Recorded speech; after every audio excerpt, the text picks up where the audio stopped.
आज अगर आप 100 करोड़ भी कमा लोगे तो क्या आप सोने की बिस्किट खाओगे? शादी, baby pressure, in laws pressure, depression, loneliness, लेकिन किसी को कुछ बताने की हिम्मत नहीं होती। एंजाइटी डिप्रेशन से निकलना तो सबसे पहले अपने एक्सपेक्टेशन लेवल को लो करो। ब्रेन स्ट्रांग नहीं है या मैं क्या कर रही हूँ जिंदगी से इस वक्त खफा महसूस करती हूँ। जब आप खुद से कंपेयर करोगे ना तो एक दिन आप दुनिया से इतने आगे निकल जाओगे कि आप पीछे मुड़ करके देखोगे कि दुनिया आपको निहार रही होगी उस दिन। और बहुत लोग डरते हैं जिसकी वजह से वो लाइट जला के सोते हैं। एमिलॉइड बीटा सब्सटेंस है वो क्लीन नहीं हो पा रहे हैं, वो फ्लश आउट नहीं हो पा जी। रहे और आदमी का जो याददाश्त हिप्पोकैम्पस डैमेज हो रहा है, याददाश्त कमजोर हो रही है। जो लोग बहुत स्मोक करते हैं, जो लोग बहुत ड्रिंक करते हैं, जो लोग सूखे नशे करते हैं, आज की युवा पीढ़ी जिसमें बहुत ज्यादा इन्वॉल्व हो गई है, वो क्या उनकी मेमोरी बहुत जल्दी लूज हो जाती है या कुछ लोगों का एक्सपीरियंस है कि वो लोग अपना जो मेमोरी है उसमें अपने आप को महसूस करते हैं कि मैं धीरे धीरे भूल रहा हूँ चीजें, मैं बोलते बोलते मैं क्या बोल रहा था मैं भूल जाता हूँ। क्या ऐसा होता है? बिल्कुल होता है।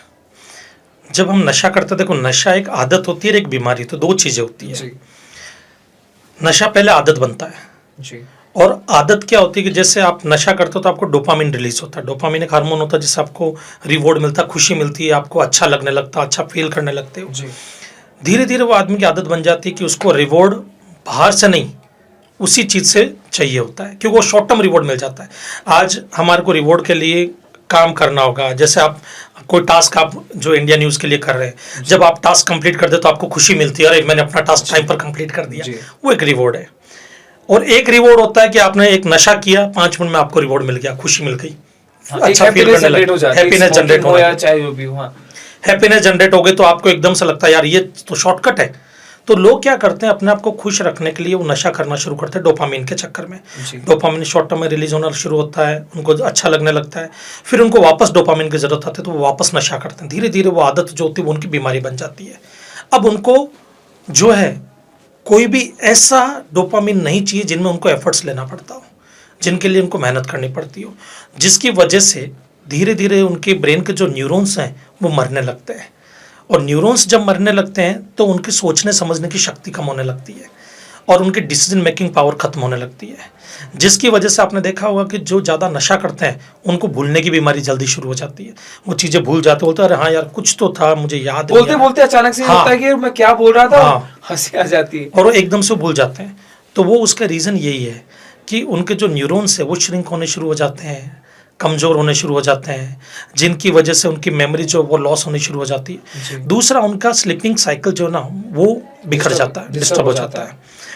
आपको एक नशे के साथ में एक चीज़ और भी जोड़ता हूँ मैं, स्लीपिंग साइकिल की जब मैं बात कर ही रहा हूँ तो मैं एक और आज की तारीख में एक नया नशा और चल रहा है, वो है मोबाइल का नशा, सोशल मीडिया का नशा। उसको भी मैं मिलाता हूँ क्योंकि दोनों का रीज़न सेम ही आने वाला है, रिजल्ट सेम आने वाला है। आपने देखा होगा कि कोविड के बाद से लोगों की मेमोरी कमज़ोर होती जा रही है, खासतौर से स्टूडेंट्स की। उनकी मेमोरी कमज़ोर होने के पीछे का जो सबसे बड़ा कारण है ना वो क्या है, उनकी स्लीपिंग साइकिल डिस्टर्ब होना। डिस्टर्ब होने से कैसे डिस्टर्ब हुई है ये मैं बताता हूँ आपको। जब हम मोबाइल देखते हैं तो मोबाइल से एक ब्लू कलर की रेज निकलती है, चाहे मोबाइल हो चाहे कंप्यूटर हो कोई भी सिस्टम हो, एक ब्लू कलर की रेज निकलती है। ब्लू कलर की रेज निकलने से हमारा मेलाटोनिन जो एक हार्मोन है वो डिस्टर्ब होना शुरू होता है। अब ये मेलाटोनिन क्या होता है उसको समझाने से पहले मैं आपको एक चीज समझाता हूँ। हमारे ब्रेन का एक पार्ट होता है हिप्पोकैम्पस। हिप्पोकैम्पस जो पार्ट होता है ना वो हम कह सकते हैं ब्रेन की हार्ड ड्राइव है। कोई भी चीज उसी में जाकर के स्टोर होती है, हम कोई भी चीज याद करते तो वहीं पे स्टोर होती है। हमारे ब्रेन में एक एमिलॉइड बीटा नाम का जो सब्सटेंस बनता है जो उस हिप्पोकैम्पस को डैमेज करता है, बराबर है। और वो सब्सटेंस को क्लीन करने का काम ग्लिम्फेटिक सिस्टम करता है। और ये ग्लिम्फेटिक सिस्टम जो है ना वो नींद में काम करता है। जब हम सो जाते हैं तब ग्लिम्फेटिक सिस्टम अपना काम शुरू करता है। और ग्लिम्फेटिक सिस्टम क्या करता है, जो एमिलॉइड बीटा सब्सटेंस होते हैं उनको क्लीन करता, फ्लश आउट करता, ताकि वो हमारे ब्रेन को डैमेज ना करे। अब होता क्या है, हम मोबाइल देख रहे हैं, 10 बजे हमारा सोने का टाइम होता है, बट हम मोबाइल पे लगे हुए हैं, स्क्रीन देख रहे हैं। अब उसकी वजह से मेलाटोनिन जो है वो बन ही नहीं पाता हमारे ब्रेन में, और मेलाटोनिन नहीं बन पाता, हमारी स्लीपिंग साइकिल पूरी डिस्टर्ब हो जाती है। स्लीपिंग साइकिल जैसे डिस्टर्ब होना शुरू करती है हमारी, उसकी वजह से ग्लिम्फेटिक सिस्टम काम नहीं करता प्रॉपर, वो काम नहीं करता तो एमिलॉइड बीटा जो है सब्सटेंस वो फ्लैश आउट नहीं हो रहे, वो फ्लैश आउट नहीं हो रहा तो वो हिप्पोकैम्पस को नुकसान पहुंचा रहा है, जिससे याददाश्त कमजोर होती जा रही है आज की तारीख में। तो जिसकी वजह से ग्लिम्फेटिक सिस्टम काम नहीं कर पा रहा है, एमिलॉइड बीटा सब्सटेंस है वो क्लीन नहीं हो पा रहे हैं, वो फ्लश आउट नहीं हो पा रहे, और आदमी का जो याददाश्त हिप्पोकैम्पस डैमेज हो रहा है, याददाश्त कमजोर हो रही है। ये सबसे बड़ा रीजन। सेम नशे वालों के साथ में भी यही होता है, उनकी नींद प्रॉपर नहीं हो पाती है। सेम टू सेम ये आजकल जो मोबाइल देखते हैं वो होता है। हाँ, इसमें एक इंपॉर्टेंट बात, मेलाटोनिन जो है वो सोने से नहीं बनेगा, अंधेरे में सोने से बनता है। अंधेरे में सोने से? अंधेरे से में सोने से। इसलिए जब आप रात को सोते हो, लाइट चालू है, तब भी मेलाटोनिन नहीं बनेगा आपका। लाइट बंद करना जरूरी। कारण क्या होता है? आंखों के सामने एकदम अंधेरा होना चाहिए। क्योंकि हम ब्रेन को क्या मैसेज दे रहे हैं, लाइट अगर चालू है तो हम ब्रेन को क्या मैसेज दे रहे हैं, दिन है, अभी एक्टिव है, एक्टिव है, क्योंकि रोशनी जा रही है, उसको लग रहा है अभी तो रात हुई नहीं। बहुत लोग डरते हैं जिसकी वजह से वो लाइट जला के सोते हैं, तो उनके लिए कहीं ना कहीं ये नुकसानदायक है।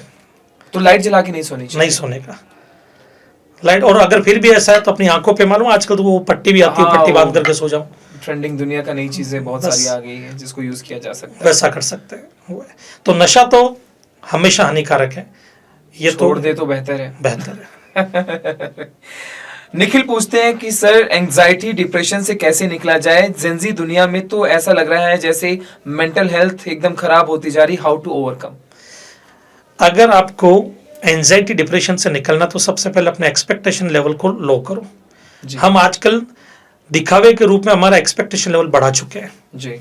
आज हमको क्या लगता कि हमारे साथ वाला उस पोजीशन पे पहुंचा तो हमको भी वही पोजीशन पे पहुंचना है, जिसके लिए हम भाग दौड़ भरी दुनिया के अंदर ना हेल्थ का ध्यान रख रहे हैं, हमेशा टेंशन में रहते हैं, बिल्कुल स्ट्रेस में रहते हैं। हर चीज का टेंशन हो जाता है, हर चीज पे स्ट्रेस हो जाता है। स्ट्रेस और टेंशन एक ऐसी चीज है जिससे आप कभी भी किसी चीज को सॉल्व नहीं कर सकते। सॉल्यूशन अगर आपको चाहिए तो आपको पहले कूल एंड काम रहना होगा, और उसके लिए सबसे इंपॉर्टेंट चीज है कि आप अपना एक्सपेक्टेशन लेवल उतना ज्यादा हाई मत करो। जो हो रहा है, जो कर रहे हैं उसमें जो बस उसमें यूं सोचो ना, आप एफर्ट्स लो। ऐसा नहीं है कि हमको यूं करना कि हमको आगे बढ़ना ही नहीं, हमको आगे बढ़ना है, बट हमको कंपेयर नहीं करना किसी से। आप खुद से खुश रहो, मैंने कल ये चीज अचीव की है तो आज उससे बेटर मुझे अचीव करना है, फिर उससे बेटर और अचीव करना। खुद से कंपेयर करो। जब आप खुद से कंपेयर करोगे ना तो एक दिन आप दुनिया से इतने आगे निकल जाओगे कि आप पीछे मुड़ करके देखोगे कि दुनिया आपको निहार रही होगी उस दिन। बट शर्त ये कि आपको खुद से कंपेयर करना होगा। ये आज के जैन जी को समझना होगा कि तुम्हारे में जो टैलेंट है ना वो किसी और में नहीं हो सकता है, और किसी और का जो टैलेंट है वो तुम में नहीं हो सकता है। आप सिर्फ अपने टैलेंट को समझो, अपने हुनर को समझो, अपने से कंपेयर करो, हेल्दी खाना खाओ, जंक फूड वगैरह को अवॉइड करो जहां तक हो सकता है। टेस्टी इतना होता है, अवॉइड ही नहीं हो पाता। वो अब वही चीज है, वहां पे थोड़ी सी विल पावर स्ट्रॉन्ग करनी पड़ेगी हमारे को। अगर ये विल पावर स्ट्रॉन्ग हो जाती है तो आदमी सिगरेट भी ना छोड़ देता। मैं आपको बताता हूँ, मेरे एक पार्टनर है, वो बहुत सिगरेट पीते थे, तो उनको मैंने सिगरेट पीना कैसे छुड़ाया था। मैंने उनको बोला, मैंने कहा कि एक काम कीजिए, आपको सिगरेट पीना छोड़ना ना, आप किससे सबसे ज़्यादा प्यार करते हैं? उन्होंने बोला कि मैं अपनी बेटी से बहुत ज़्यादा प्यार करता हूँ। तो मैंने कहा एक काम कीजिए, ये सिगरेट है ना, ये आपकी बेटी है, समझ लो। अब अगर पी सकते हो तो पियो इसको, अपनी बेटी को जला सकते हो, फूंक सकते हो। बोले नहीं। मैंने कहा जब भी सिगरेट पीने की इच्छा हो, ये महसूस करो, ये चीज करो कि ये आपकी बेटी है। अब आपको जो ठीक लगे आप करो उसके बाद में, क्योंकि कहीं ना कहीं हम किसी ना किसी चीज से उससे भी ज्यादा अटैच होते हैं। बिल्कुल। तो जब उससे ज्यादा अटैच होते हैं तो उसको हम यहाँ पे पॉजिटिव वे में यूज कर सकते हैं हमारी इन आदतों को छोड़ने के लिए। जैसे कि एक बार स्टूडेंट्स बोलता है कि सर पढ़ते वक्त हम डिस्ट्रैक्ट बहुत होते हैं, हमारा ध्यान मोबाइल में चला जाता है, मोबाइल बाजू में रहता है, बार बार रील्स देखते हैं, कब आधा घंटा निकल गया पता नहीं लगता, डिस्ट्रैक्शन बहुत ज्यादा होता है। तो मैं उनको बोलता हूँ कि एक काम करो, अपने मोबाइल को अपने घर के दूसरे रूम में ले जाओ, स्विच ऑफ करो, वहाँ पे एक बॉक्स में रखो, उसको ताला लगाओ, बॉक्स को अलमारी में रखो, उसको ताला लगाओ, उसकी चाबी घर के तीसरे कोने में रख दो, और फिर अपने रूम में आकर के बैठ के पढ़ना शुरू करो। अब होगा क्या, 5 मिनट बाद आपका ध्यान मोबाइल की तरफ जाएगा, बट मोबाइल है नहीं। अब हमारे एक ह्यूमन टेंडेंसी होती है, बड़े आलसी होते हैं। अब पहले तो तीसरे कोने में जाओ, चाबी निकालो, अलमारी खोलो, फिर उसमें से बॉक्स निकालो, बॉक्स खोलो, फिर मोबाइल निकालो, उसको चालू करो, फिर उसमें रील देखो। इतने एफर्ट्स कौन लेगा? बिल्कुल। तो अब फिर वहीं पे पढ़ना शुरू कर देंगे। 3 दिन 4 दिन 7 दिन अगर हम ये एक्टिविटी करेंगे, 7 दिन बाद अपने आप ही आपकी इच्छा ही नहीं होगी मोबाइल देखने की, उस टाइम पढ़ाई पे ही फोकस रहेगा आपका सीधा। बिल्कुल, बहुत सही सोल्यूशन आपने बताया कि अगर ऐसा किया जा सके तो कुछ बदलाव किए जा सकते हैं। आगे जो है नियति पूछती है दिल्ली से, शादी, baby pressure, in laws pressure, depression, loneliness, लेकिन किसी को कुछ बताने की हिम्मत नहीं होती। ब्रेन स्ट्रांग नहीं है, या मैं क्या कर रही हूँ जिंदगी से, इस वक्त खफा महसूस करती हूँ।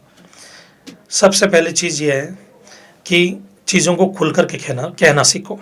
आज की जो आप अगर बात कर रहे हैं मैडम की, तो मैं एक बात बोलूँगा, ये एक इन मैम की प्रॉब्लम नहीं है।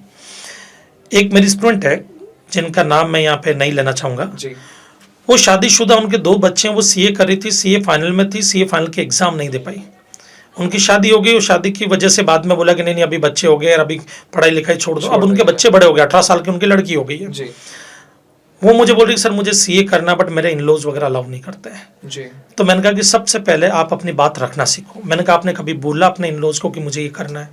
बोला सर कभी नहीं बोला, डर लगता है। मैंने कहा एक दिन खुल करके बात करो, जा करके बोलो कि भाई मुझे सीए करना है, उसके फ़ायदे बताओ, उसके नुकसान बताओ। सीए बनने के बाद मैं आप ही के घर को 4 चांद लगाने वाली हूँ। अब उसमें 2 तरह के होते हैं, एक माहौल ऐसा होगा जो समझेंगे उस बात को और बोलेंगे बेटा हमको पता ही नहीं था कि इतना कुछ फ़ायदा होता है, क्या तुमको करना चाहिए। दूसरे ऐसे होंगे कि उनको पता है फ़ायदा होता है, बट वो होता है कि उनको परेशान ही करना कि नहीं नहीं नहीं कुछ करने की जरूरत नहीं, घर पर बैठे रहो आराम से। तो मैं यूँ बोलूँगा कि फिर ऐसी सिचुएशन में अपने लिए खुद स्टैंड लो। भाई आज की जो यंग जनरेशन है, जॉब हर जगह पे अवेलेबल है। जी आप खुद इंडिपेंडेंट बनो। जब तक खुद इंडिपेंडेंट नहीं बनोगे आपके सपने पूरे नहीं हो सकते हैं। बिल्कुल आप इंडिपेंडेंट बनो। इंडिपेंडेंट बनने के लिए आप कहीं पे जॉब करो, पहले भले 15-20 हज़ार की करो। एक छोटी सी जगह पे अगर या तो उस घर में रहने को मिल रहा तो ठीक है, ना तो अपने हस्बैंड को बोलो मैं अपना अलग से रहना शुरू कर रही हूँ, 15-20 हज़ार रुपया जो है उससे मैं अपना रहने करने का थोड़ा बहुत जो खर्चा एक बार उठाना शुरू करूंगी। नहीं तो ऐसी कई संस्थाएं भी है जो इनके लिए काम करती है कि भाई आप पढ़ाई करो, हम आपका खर्चा उठाएंगे, आपको कुछ टेंशन लेने की जरूरत नहीं है, आपके रहने का खर्चा भी उठाएंगे, आपको एक अच्छी जॉब भी दिलवाएंगे। लेकिन जिस दिन आपके हाथ में डिग्री आ जाएगी ना, और मान लो आपने सीए, इंजीनियर, डॉक्टर, जो कुछ भी आपको बनना, जो भी आपका ड्रीम है, जिस दिन आपने वो अचीव कर लिया ना, ये वही लोग हैं जो बोलेंगे कि वो हमारी बहू है। ठीक है, लेकिन कहीं ना कहीं ये नियति का जो सवाल था उससे एक सवाल एक और बनता है सर। आज के ज़माने में आपने खबरें सुनी होंगी कि सास ससुर का बहू के साथ नहीं बनता, बहू सास ससुर के साथ नहीं बना पाते, बहू जो है बेटी नहीं बनना चाहती, बेटी बन के घर रहने की बजाय वो अपने पति के साथ अलग रहना चाहती है। इस तरीके के जो मेंटल प्रेशर है जो परिवार में पड़ते हैं उससे बहुत डिस्टरबेंस होती है। और आजकल तमाम ऐसी खबरें सामने आती हैं जिसमें कभी पति को मार दिया जा रहा है, कभी बेटा और बहू दोनों मिलके जो है माँ बाप को मारने लग रहे हैं। ये किस तरीके का प्रेशर, मेंटल प्रेशर है और क्यों ऐसा एक्शन एक इंसान ले लेता है और ये नहीं समझ पाता कि रिश्तों की क्या अहमियत है। बहुत कम शब्दों में समझते हैं इसको। ये सब संस्कारों की खेल है, सही मायने में बोले तो। आप किस एनवायरनमेंट में पले बड़े हो उसका बहुत बड़ा इम्पैक्ट पड़ता है जी। आपने जो एनवायरनमेंट देखा अपने आसपास में, वैसे ही आपका नेचर, आपके हाव भाव बनना शुरू हो जाता है जी। अगर किसी घर के अंदर आपने देखा होगा कि पेरेंट्स की रेस्पेक्ट की जाती है। अगर मेरे पिताजी, आज मैं अपना एग्जांपल लेता हूँ, मेरे पिताजी मेरे दादाजी की बहुत रेस्पेक्ट करते थे। आज ऐसी सिचुएशन है कि मैं कितना भी कमाऊं, बट मैं आज भी, मुझे जो पैसे जरूरत के पैसे होते हैं वो मैं अपने पापा से ही मांगता हूँ। क्यों? मैंने वही कल्चर अपने घर के अंदर देखा है। मुझे ये मालूम है कि हमारे घर के अंदर पापा ने कभी मम्मी को डांटा भी नहीं है। तो ये चीज़ मैं भी अपनी वाइफ के साथ फॉलो करता हूँ कि मुझे डांटना नहीं है, कोई चीज़ें तो प्यार से समझानी या प्यार से बातचीत करना है। तो इसका बहुत बड़ा रोल इंपॉर्टेंट है। तो सबसे पहले घर का माहौल अच्छा होना जरूरी है। दूसरी चीज़ें जो होती है वो होती है कि आजकल का युवा जो है ना वो भटकता जा रहा है, गलत आदतों में पड़ता जा रहा है। जब गलत आदतों के लिए उनको पैसे चाहिए होते हैं, अपनी ज़रूरतें पूरी करने के लिए पैसे चाहिए होते हैं, और नशा करने की जो आदत होती है उसकी वजह से वो शॉर्ट टेम्पर होने लग गए, उनका जो डिसीजन मेकिंग पावर है वो कम होने लग गया, तो वो गलत स्टेप उठा लेते हैं उस जगह पे। और गलत स्टेप उठाने के बाद में उनको रियलाइज होता है कि यार ये चीज़ हमने गलत कर दी थी। तो कहीं ना कहीं यहाँ पे बच्चे का जितनी गलती होती है उतने पेरेंट्स की भी गलती है।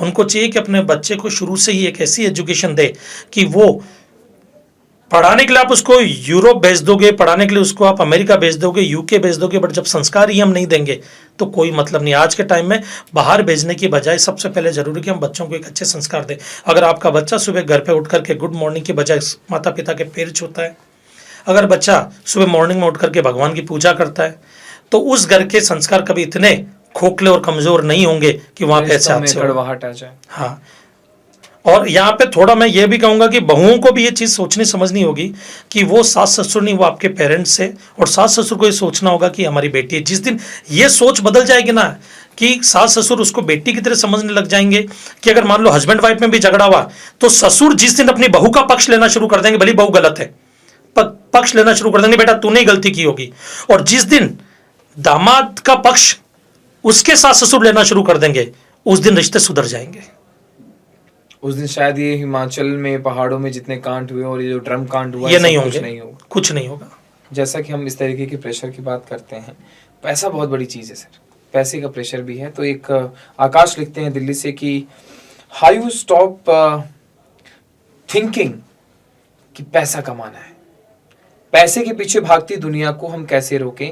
आज मैं इतना कमा रहा हूं, कल को मैं इतना कमाऊंगा, परसों इतना कमाऊंगा, लेकिन कमाने की कोई क्षमता ऐसी नहीं बची जिसको मैं सोचूं ना कि मुझे इतना कमाना है। मैं कहाँ जाके रुकूं, ये सोचने पे कभी कभार मजबूर हो जाता है कि मुझे जिंदगी में करना क्या है, कितना पैसा कमाना है। मैं उनको ये कहना चाहूँगा कि कभी अगर वो अपने दोस्तों के साथ में ट्रैकिंग पे गए हो जी पहाड़ों पर, जी, तो आपने देखा वहाँ पे ज़्यादा सुविधाएं नहीं होती है, नहीं होती, बिल्कुल नहीं होती बराबर। 2-4 दोस्त होते हैं, जी। वहाँ पे चाय भी वो खुद बनाते हैं, मैगी बना रहे हैं, खा रहे हैं। उनसे पूछो कि ज़िंदगी का सबसे खूबसूरत लम्हा था या नहीं था वो। उस वक्त जेब में भले पैसा हो या ना हो, 4 दोस्त थे, रिसोर्सेज लिमिटेड थे, बस उसमें भी हम खुश थे।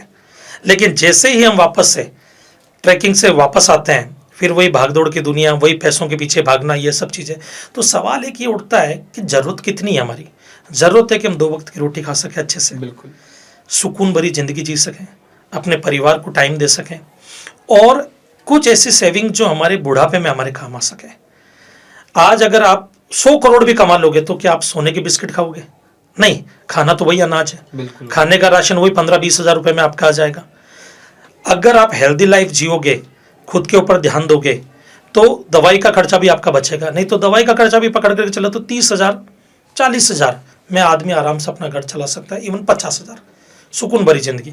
ये पैसों के पीछे की भागदौड़ एक्चुअल में है ही नहीं, देखा जाए तो वो भागदौड़ है कंपैरिजन की। उसके पास गाड़ी है तो मुझे भी वो गाड़ी खरीदनी है। भाई अगर आपको यहाँ से थोड़ी दूर जाना, पैदल भी जा सकते हो, बट नहीं, हमको गाड़ी चाहिए। रहने के लिए आज एक नाना पाटेकर, उनसे मैं बहुत इंस्पायर हुआ उनकी लाइफ से। वो आज भी 1 BHK के घर में रहते हैं, जबकि वो तो एक सेलिब्रिटी है, बहुत बड़े एक्टर हैं। वो उनके पास तो इतना पैसा है कि वो चाहे तो एक बड़ा बंगलो बना सकते हैं। वो एक सिंपल सादा जीवन, वो अपने गाँव में जाते हैं, खेती भी करते हैं वो तो। क्यों? क्योंकि उन्होंने अपना एक्सपेक्टेशन लेवल ही कम रखा है कि जब एक्टिंग करनी, उन्होंने खुल के बोला भी एक जगह कि मुझे ज्यादा कमाने की चाहत ही नहीं, हाँ, मैं खुश हूँ अपने गांव जाकर। बस। तो जो खुशियां तो आसपास में ही है, बट हम ही उनको पैसों के अंदर ढूंढ रहे हैं।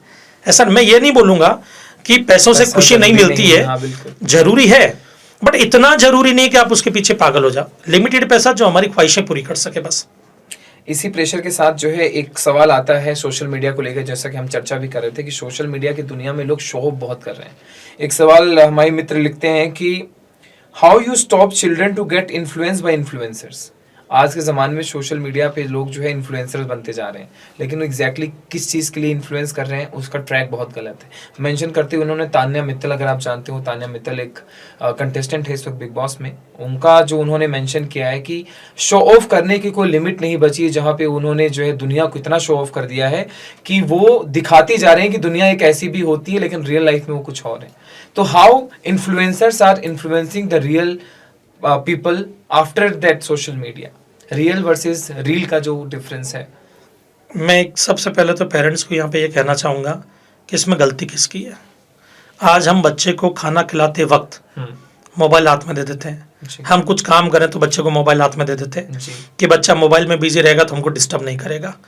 तो बच्चे को उसकी लत तो हम ही लगा रहे हैं ताकि वो सोशल मीडिया के इन्फ्लुएंसर से इन्फ्लुएंस हो।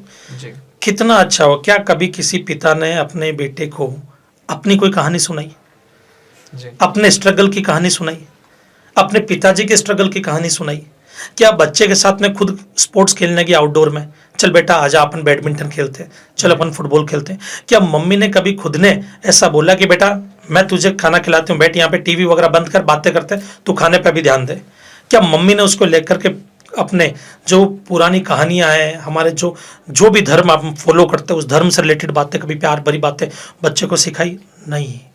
आज शॉर्टकट अपनाने के चक्कर में क्या मोबाइल दे दिया ताकि बच्चा डिस्टर्ब ना करे, और बच्चा मोबाइल में जो देख रहा है वो उसी से इन्फ्लुएंस होगा। आजकल छोटे छोटे बच्चे जो है लहंगा चुन्नी लिपस्टिक लगा के बच्चियां जो है घरों में पूरा एंगेज रहते हैं, और वो इतने छोटे छोटे से हैं, निक्के निक्के से, बट देख के ऐसा लगता है they are getting influenced by influencers. तो कहीं ना कहीं आपको लगता है they are influencers are targeting the mind of the youngsters? बिल्कुल। मैंने आपको बताया ना कि 5 साल से लेकर के जो आगे की जो जनरेशन होती है, जेन जी तक की जनरेशन, वो इन चीज़ों से बहुत जल्दी इन्फ्लुएंस होती है। पहले क्या होता था, हमको राजा महाराजाओं की कहानियाँ, भगत सिंह की कहानी, चंद्रशेखर आजाद की कहानी, उनके बारे में बताया जाता था। आज के बच्चों को अगर बोलेंगे कि देश को आज़ादी किसने दी, तो कई तो ऐसे भी होंगे उनको लगता होगा सनी देओल, अक्षय कुमार, इन्होंने ही आज़ाद करवाया होगा शायद देश को। हो सकता है शायद नाना पाटेकर ने करवाया हो। क्यों? क्योंकि उनको वो चीज़ें बताई ही नहीं जा रही है आज के टाइम में। तो यहाँ पर पारिवारिक मोबाइल माहौल की वजह को से एक लगे। बहुत बड़ा रिफ्लेक्शन जो है लाइफ में आया है, जिसमें सोचने की क्षमता ही चेंज हो गई। आप बिलीव नहीं करोगे, मुझे कई बार पेरेंट्स बोलते सर हम चाहते हैं कि बच्चा मोबाइल की आदत छोड़ दे। जी तो मैं उनको एक ही चीज बोलता हूँ कि बच्चा कभी भी वो नहीं करेगा जो उसको बोला जाएगा। जी बच्चा वो करता जो वो घर में होते हुए देखता है। जी। मैंने कहा आप मोबाइल यूज करते हो, बोले हाँ। तो मैंने कहा कि तो फिर बच्चा कैसे छोड़ देगा? सबसे पहले आप अपना मोबाइल दूर करो, जी बच्चे को टाइम दो, बच्चा अपने आप अपना मोबाइल छोड़ देगा। बिल्कुल। लेकिन अगर आपने मोबाइल नहीं छोड़ा और आप ये चाहते हो कि बच्चा मोबाइल छोड़ दे, ये मुमकिन नहीं है। तो उनको खुद को पहले मोबाइल छोड़ना पड़ेगा, फिर बच्चा अपने आप छोड़ेगा। बिल्कुल सही कह रहे हैं आप। और जनता का एक आखिरी सवाल इंडिया न्यूज़ के इस प्लेटफॉर्म पे ले लेते हैं हम। लोग पूछ रहे हैं कि सीबीएसई बोर्ड में वो पढ़ाई करते हैं और सीबीएसई बोर्ड में जो मेंटल प्रेशर बहुत ज़्यादा है, एनसीईआरटी का सिलेबस मुझसे हैंडल नहीं होता, मैं धीरे धीरे डिप्रेशन में जा रहा हूँ, हाउ टू ओवरकम। 5 साल बीत जाएंगे तब भी मुझे यही लगेगा कि शायद मैं आज भी वहीं हूँ, जबकि आईसीएसई बोर्ड, नेशनल बोर्ड और ओपन बोर्ड जैसे स्टूडेंट्स जो है ये सब फेस नहीं कर पा रहे। ये मेंटल प्रेशर मैं कैसे हैंडल करूँ? सबसे पहले मैं ये बोलूंगा, अपना पढ़ने का तरीका बदले। वो जी आजकल के बच्चे कैसे पढ़ते हैं, टीचर ने पढ़ा दिया, घर आकर के उस बुक को पढ़ लिया, ज़्यादा एफर्ट्स नहीं लेते हैं। जी आपको मैं बताता हूँ कोई भी इंफॉर्मेशन हमारे ब्रेन में सेव कैसे होती है। जी लोग कहते हैं कि बच्चों का दिमाग, या कई लोग यूँ बोलते हैं कि हमारा दिमाग जो है वो कमज़ोर होता जा रहा है। सही मायने में देखा जाए तो दिमाग किसी का भी कमज़ोर नहीं होता, अगर आप एक नॉर्मल पर्सन है तो। हाँ, बीमारी है, अगर आपको मेंटल बीमारी है, नशा करते हो तो एक अलग बात है। आपने मूवी देखी होगी, मूवी की कहानी हमें याद रहती है, याद रहती है, गाने याद रहते हैं, जुड़ जाता है दिल से। बचपन में हमने कछुए खरगोश की कहानी पढ़ी, वो कहानी आज भी याद है, हमने कौन सा उसको रिवाइज किया बार बार कहीं भूल ना जाए। जी तो सवाल ये उठता है, जब वो चीज़ें याद रहती तो पढ़ाई याद क्यों नहीं रहती? उसके पीछे का रीज़न है, हमारा ब्रेन जो है ना उन्हीं चीज़ों को मेमोरी में स्टोर करता है जो ब्रेन को इंपॉर्टेंट लगती है। जी अब सवाल ये उठता है कि ब्रेन को कैसे पता कि कौन सी चीज़ इंपॉर्टेंट है? ब्रेन ने अपना उसका एक फॉर्मेट बना रखा है कि भाई इस फॉर्मेट से जो चीज़ें आएगी मतलब वो इंपॉर्टेंट है। वो फॉर्मेट क्या है? एक से ज़्यादा सेंसेस अगर ब्रेन को कोई भी इंफॉर्मेशन देंगे तो ब्रेन को वो चीज़ इंपॉर्टेंट लगती है। दूसरा, जिस इंफॉर्मेशन के साथ इमोशनल कनेक्शन होगा ब्रेन को वो इंफॉर्मेशन इंपॉर्टेंट लगती है। तीसरा, जहां पे ब्रेन को चैलेंजेस मिलेंगे ब्रेन वहां पे हाइपर एक्टिव होकर के उस चीज़ को जो लॉन्ग टर्म मेमोरी में सेव करना शुरू कर देता है। और या फिर एक होता है तरीका कि एक ही इंफॉर्मेशन एक रेगुलर इंटरवल के साथ में बार बार ब्रेन को दी जाती है तो ब्रेन को लगता है ये इंपॉर्टेंट है और ब्रेन उन्हीं को सेव करता है, बाकी चीज़ों को सेव नहीं करता है। हम जब मूवी देखते हैं तो हमने देखा कि हीरो जो है वो हंस रहा है, कॉमेडी सीन आ रहा है तो हम भी उसके साथ कनेक्ट हो जाते हैं, हम भी हंसते हैं। वो दुखी होता है तो हम भी दुखी होते हैं। तो हमारी आंखें ब्रेन को एक इन्फॉर्मेशन दे रही है, हमारे कान वो डायलॉग सुनकर के सेम इन्फॉर्मेशन ब्रेन तक पहुंचा रहे हैं। तो आप ये कहना चाह रहे हैं कि इसे प्रेशर ना समझा जाए। हाँ, और हमारे जो इमोशंस है वो भी उसके साथ कनेक्ट हो गए।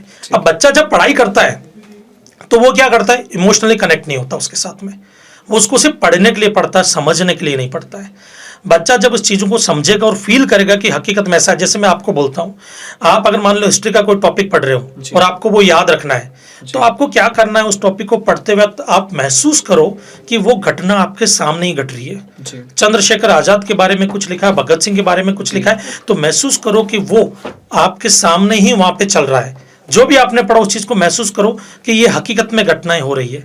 तो उससे क्या होगा कि वो जो इंफॉर्मेशन है ब्रेन तक तो जा रही है बट इमोशंस के साथ में जा रही है, वो ऑटोमेटिक ब्रेन उसको सेव करना शुरू कर देगा। फिर वो पढ़ाई ना लग करके एक फन लगेगा। दूसरा, खुद को चैलेंजेस दो। ठीक है। तीसरा, दूसरों को पढ़ाओ। जब आप किसी को पढ़ाते हो तो आप उसके लिए काफी एफर्ट्स खुद भी लेते हो, गलतियां ना हो जाए पढ़ाते वक्त। कई बार पढ़ाते हो गलती समझ में आती है तो उसको वापस से आप देख लेते हो, उसमें सुधार करते हो। तो पढ़ाई उस वक्त फिर पढ़ाई नहीं लगती, एक नॉलेज होती है जो हम सीख रहे हैं, फिर वो याद रहना शुरू हो जाती है और प्रेशर भी कम हो जाएगा। समझ में इतना तो समझ आ गया कि आपको सीबीएसई बोर्ड या किसी बोर्ड को लेकर डरने की जरूरत नहीं है। बस इतना है कि आप उसे प्रेशर ना समझकर, उसे एंजॉय कर उसे समझकर दिल से पढ़ें। और सर वैसे सवाल एक ये भी बनता है, ये मेरा पर्सनल सवाल है आपसे, एक सवाल ये भी बनता है जैसे ना कुछ चीज़ें ज़िंदगी में जो है लॉन्ग टाइम काम नहीं आती। अक्सर हमारी युवा पीढ़ी सवाल करती है, थीटा पढ़ लिया, हिस्ट्री पढ़ ली, ज्योग्राफी पढ़ ली, लेकिन ज़िंदगी में वो कहाँ काम आ रही है? तो आपको क्या लगता है, ऐसा कहीं ना कहीं कम शब्दों में समझते हैं, बहुत छोटे में, कि हम थोड़ा टाइम से भी आउट निकल रहे हैं, क्या जो हम लोग जिंदगी में पढ़ रहे हैं, जिसके लिए इतना प्रेशर ले रहे हैं, कक्षा 8, कक्षा 10, कक्षा 11, कक्षा 12 तक मेंटल प्रेशर लेते रहे, कॉलेज गए, कॉलेज के बाद जॉब की टेंशन रही, जॉब के बाद जो है आखिर शादी की टेंशन रही, आखिर में जब बच्चों के साथ बैठे तो समझ आया कि वापस रेस वहीं आके पहुंच गई। और अब इन बच्चों को मैं कैसे समझाऊं कि जो मैं पढ़ चुका हूं ये पिछले 10 साल तक मेरे किसी काम का नहीं रहा। एक्चुअली इसलिए नेशनल एजुकेशन पॉलिसी में बदलाव किए जा रहे हैं। जो बदलाव आए हैं नेशनल एजुकेशन पॉलिसी में, आप देखेंगे कि अभी वो स्किल बेस्ड कोर्सेज पे ज़्यादा ध्यान दे रहे हैं।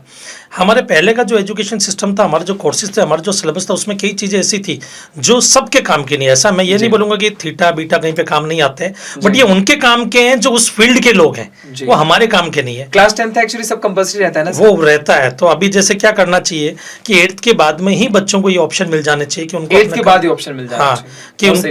कि उनको करियर किस फील्ड में बनाना है, और उसी से रिलेटेड इन्फॉर्मेशन उनको मिलती रहे तो वो अपने फील्ड के एक्सपर्ट बन जाएंगे। ये सबसे ज़्यादा जरूरी चीज़ है यहाँ पर।